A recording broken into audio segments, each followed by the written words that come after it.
1969. L'humanité fait un pas de géant sur la Lune. Buzz Aldrin, Neil Armstrong ainsi que Michael Collins sont les premiers à l'unir, repoussant encore un peu plus les limites de la conquête spatiale. L'événement est retranscrit en direct et suivi par des centaines de millions de personnes. Toujours en 1969, les Japonais sont très vite friands des aventures du petit garçon de Nobita, qui sera embarqué dans toutes sortes d'histoires à cause d'un drôle de chat venu tout droit du 22e siècle, le désormais célébrissime Doraemon.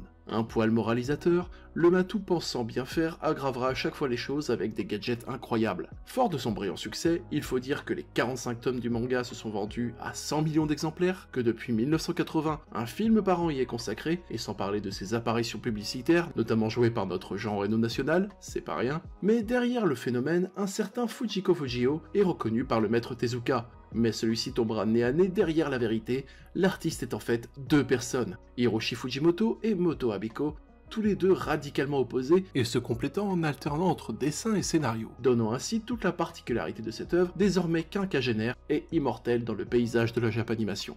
Ainsi, et dès 1969, ces deux génies ne furent pas de trop pour donner naissance à ce sympathique monument, source de rêve pour les petits, mais aussi les grands.